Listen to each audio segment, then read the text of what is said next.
Hi, it's Miss Parrott, and welcome back to the AP Bio Words That Matter series.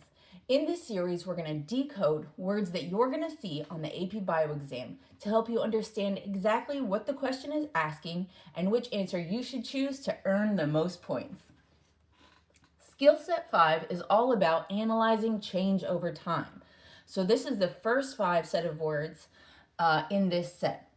These words will tell us how systems change across time and conditions.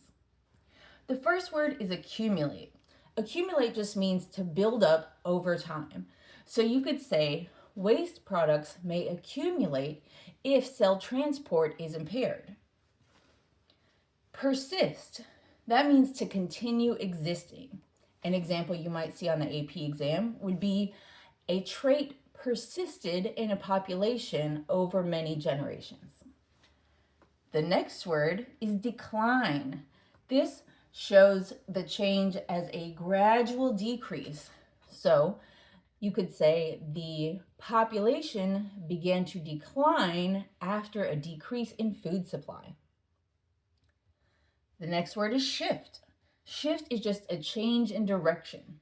So an example where you might see this on the AP exam is the allele frequency may shift depending on environmental conditions. And finally, our last word for this set is stabilize.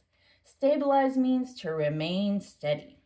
So an example could be if the exam said, the system will stabilize once it has reached equilibrium. Those are the first 5 words.